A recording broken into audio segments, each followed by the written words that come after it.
It's so fascinating to me how much time and energy and focus we will spend on trying to find our person, find that special someone, and how little time and energy we will put on learning relationship skill sets, when at the end of the day, it's the relationship skills that make or break relationships. So today I'm bringing you 5 of the most powerful relationship skill sets that you can bring that will make your relationship stand the test of time. Check it out.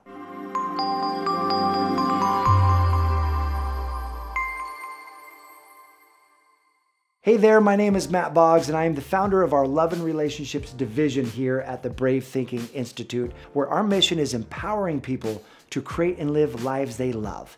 And that includes your love life.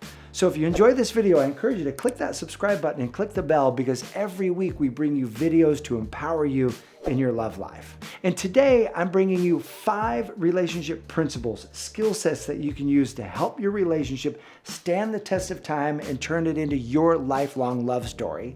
And each one of these principles starts with a C. And so my team manager and I, she said, you know what? These are the 5 C's for relationship ease.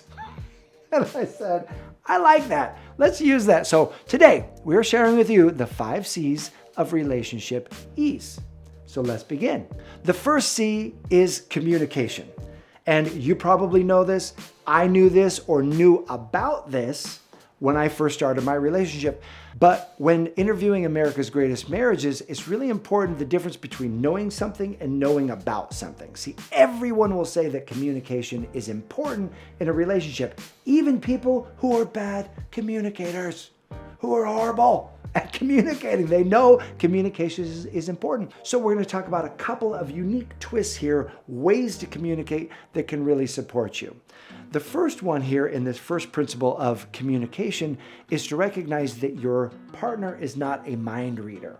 And so before you blow up at something, tell them what's going on while it's bubbling up for you. Before you actually explode, it's called shovel while the pile is small. My wife and I have this agreement, and she is great.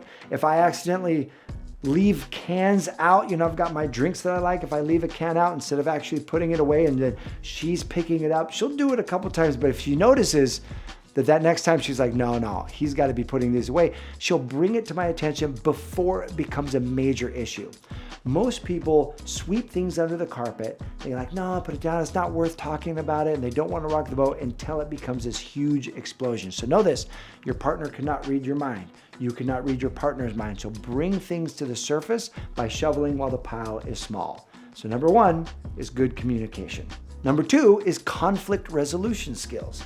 Inevitably, there will be a moment when the two of you butt heads. Inevitably, there will be something that one of you does that the other person completely disagrees with or is not okay. And so you want to be able to resolve that conflict. The quality and longevity of your relationship depends upon your conflict resolution skills. So in Manifest Your Man, we teach a process that I learned from my mentor. His name is Gay Hendricks, and it's called the Sweaty 10-Minute Conversation. And I'll just give you a brief rundown of it right here, but you can use this in and of itself. If you want really great communication skills, conflict resolution skills to empower your relationship, go ahead and check out the link below to the Manifest Your Man program. It not only teaches you how to attract the man in your life, but how to create a beautiful foundation for the long-standing relationship that you want.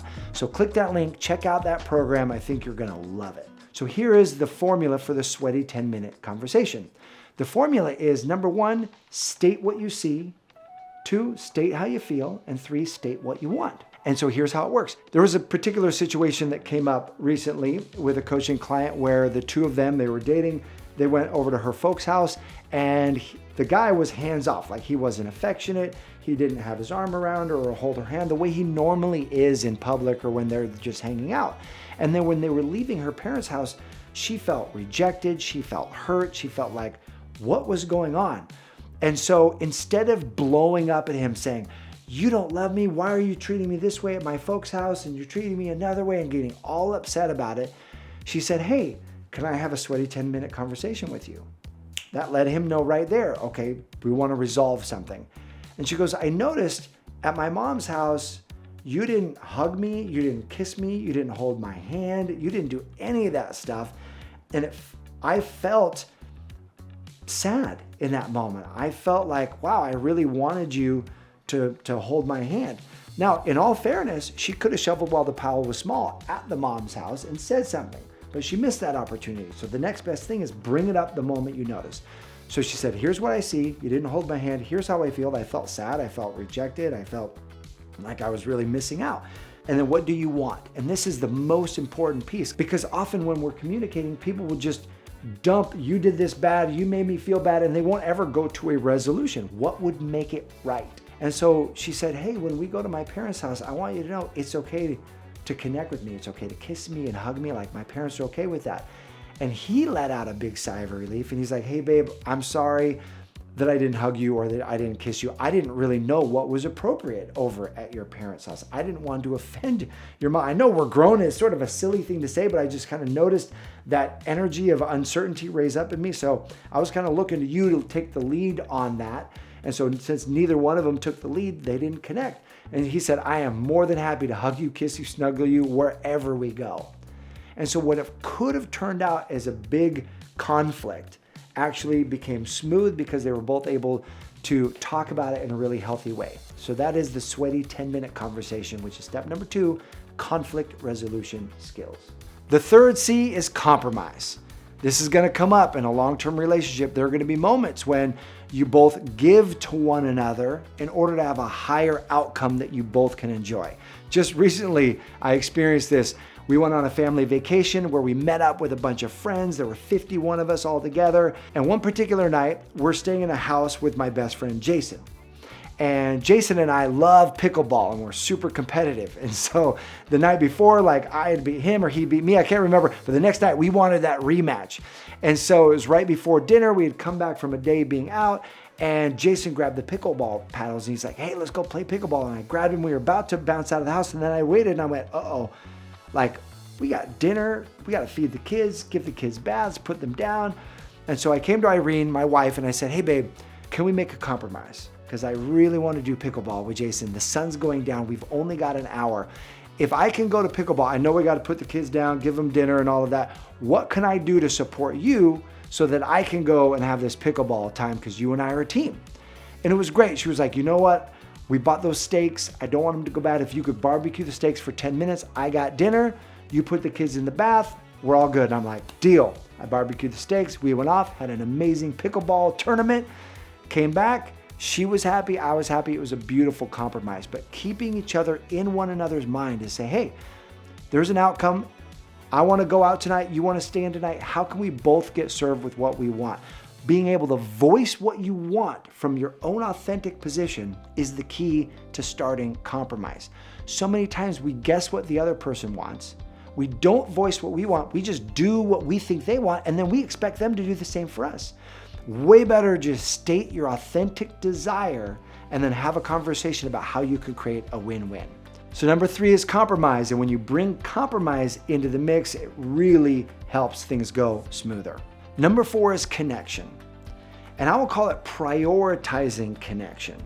Because after the newness of the relationship has worn off, the day-to-day grind of daily life kicks in. And if you're not careful, the relationship can become rote. It can become routine. It can become something where you feel disconnected. So how do the two of you feel connection? Well, a great place to start is with a book called The 5 Love Languages. In fact, you can take a quiz to find out what your love language is. And what's beautiful about this book is it talks about how each of us have our own way that we experience love. Where when this thing happens, we actually feel more loved than in other circumstances. And there's 5 of them. There's words of affirmation, there's quality time, acts of service, physical touch, and gifts. And so you can actually go on and take a quiz and find out what your partner's primary love language is. I did this recently with my wife because it changes over the years. It can change and evolve, and found out that hers is gifts. And gifts for me is super low, but words of affirmation is really high. And so what's fascinating is I constantly tell her words of affirmation, how amazing she is and how much I love her, how beautiful she is.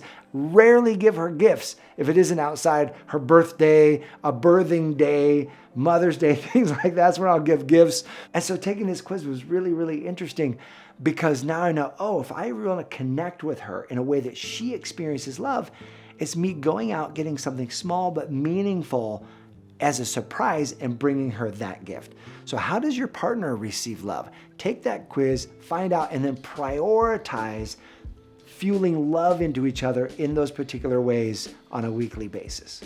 And the fifth C for relationship ease here that creates a long-lasting relationship is character. Now, there's a lot that goes into character, but I'll give you one nuance that most people don't think about. And that is that your partner's happiness is not your responsibility. And your happiness is not their responsibility. And here's why this is so hard to do. When I was first learning this, one of my mentors, one of my coaches, my wife was going through a tough time.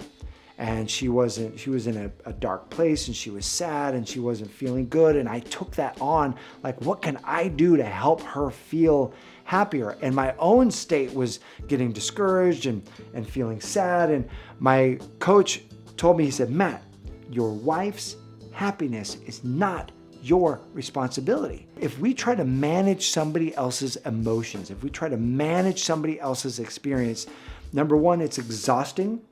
And number two, we will fail because you can't control how somebody else feels. They're the only ones who have full responsibility for how they respond to life, how they're creating their own experience. You can contribute and help, but you cannot take on responsibility. The challenge is, I love her and I want her to feel great. I want her to feel better. So when you love your partner, you want them to feel great or feel better, knowing that you can support them, but you are not responsible for them. That is a freeing feeling. But at the same time, you are responsible for yourself. So instead of waiting for your partner to do something that fills your cup, waiting for your partner to make you happy, so to speak, waiting for your partner to do something loving, instead, love yourself up. See, great relationships aren't two halves coming together, but it's two wholes. It's two people, full people coming together, creating a beautiful experience together. So on a daily basis, ask yourself this question. What do I need right now that would help me feel more at peace and more loved? What do I need that could help me feel more peace and love? And it might be, I need a break. I need a walk. I need to meditate. I need to go for a run or an exercise. You can help take care of your own needs. Your partner will. And then the two of you, as two wholes, are coming together, pouring into each other. That creates a way more solid, long-lasting, beautiful experience for both of you. So there you have it, the 5 C's for relationship ease that lead to a long-lasting connection. My question for you is, what have you found to be the best relationship tool, skill set, or advice that helps you create a long-lasting relationship? Go ahead and post that in the comment section below. And know this, I appreciate you. This is in service of your amazing love life. Thanks for watching. I'll see you soon.